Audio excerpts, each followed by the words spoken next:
This is the Mammotion LUBA Mini AWD 800H, a robotic mower that looks like a tiny track toy and behaves like a mountain goat. My first impression was how low and wide it sits, how solid the body feels, and how quickly the white shell picks up grass stains. It's 33 pounds, so it has some heft when I move it, and the integrated handles help. The bright finish looks premium, but shows every bit of mud. I've rinsed it off with a hose more than I expected, which is fine because it's rated to handle that. Key features that grab me are simple to explain. AWD means all four wheels are powered, so it climbs and crawls over uneven ground instead of getting stuck. The company rates it for an 80% slope, which translates to roughly 38 to 39 degrees. That's steep. The wheels up front are omni-wheels, so it can pivot in place. That's what people mean by zero turn. For navigation, it ditches buried boundary wires and uses RTK plus a camera. RTK is basically a small base station you mount with a clear view of the sky that corrects GPS for centimeter-level accuracy. When satellite signal gets weak under trees, the UltraSense AI vision camera is supposed to identify grass edges and keep the mower inside your lawn. Cutting happens with a 6-blade disc powered by an 88-watt motor. The cutting width is 7.9 inches, and the cutting height is adjustable from 2.2 to 4.0 inches in the app. It connects over 4G, Wi-Fi, and Bluetooth, and the app lets me manage up to 20 zones, block off no-go areas, pick patterns like parallel, checkerboard, or diamond, and track it in real time. There are anti-theft tools too, GPS tracking, geofence alerts, and a lock so the first user owns it. From my experience, the terrain performance is the headline. I sent it up a section of yard I usually avoid with a push mower, full of ruts and a nasty incline, and it just kept gripping and climbing. Wet grass didn't faze it. It's also impressively quiet. I measured under 60 dB a few feet away, which is more like a box fan than a mower. That makes it easy to run early or late without bothering anyone. The part that took me the most effort was the setup. Mounting the RTK station sounds trivial until you try to find a spot with clean sky in every direction. Eaves and trees can mess with it. I shifted the pole twice before the app stopped complaining. Then the charging dock needed to be perfectly level. That sounds minor, but a small tilt was enough for the mower to miss the contacts, back up, try again, and fail. I ended up shimming and tamping the base until it was bubble level, and only then did docking become reliable. In my opinion, this is the oddest mismatch in the product. A tough, go-anywhere mower that depends on a perfectly flat parking pad to keep running hands-free. Mapping the lawn without wire was a breath of fresh air. I used the app's joystick to drive the borders. The auto-mapping camera can detect the grass edge, and it worked well along clean edges like concrete and pavers. Along mixed borders with mulch and plants, it took more babysitting. Once the map was set, multi-zone management worked like I hoped.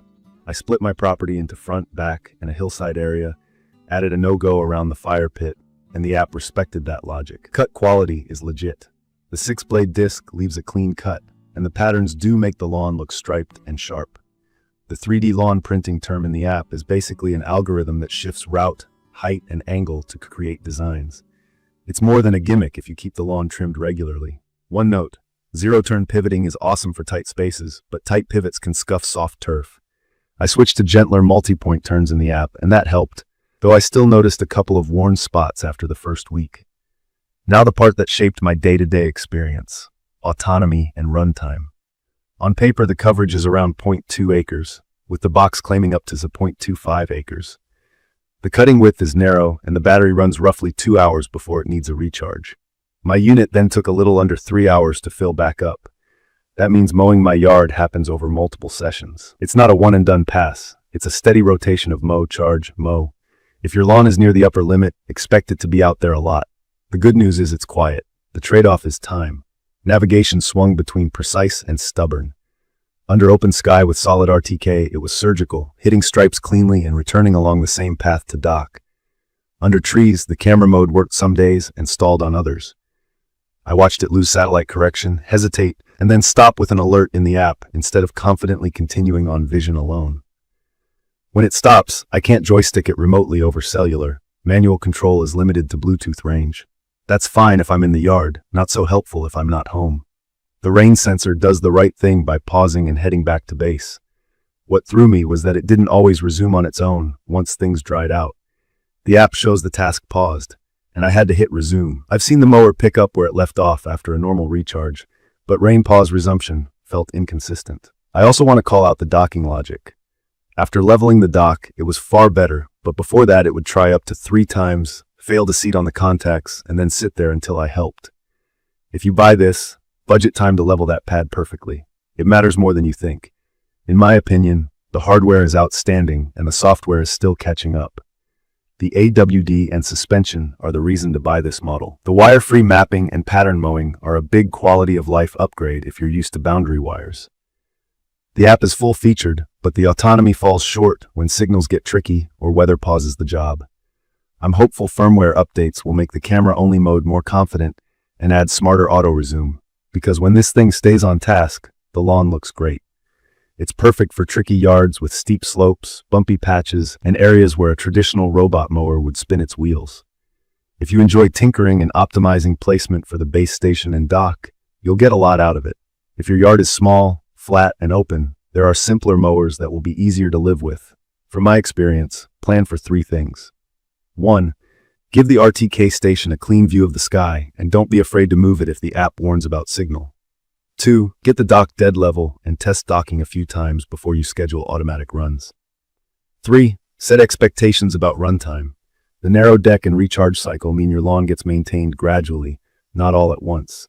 I'd recommend this for early adopters who want wire-free mapping, love the idea of crisp stripes, and absolutely need true hill climbing traction. If you want zero babysitting and you're away from home often, the Bluetooth-only manual control and occasional pauses might frustrate you. In conclusion, this is the mower I reach for when terrain is the problem. The cut is clean, it's quiet enough to forget about, and the AWD is real. The price you pay is time spent perfecting setup and occasionally nudging it when signals or weather get in the way. If that trade-off makes sense for your lawn, you'll appreciate what it can do. If you found this video helpful, please subscribe and drop your questions or your own experience in the comments. Thank you for watching.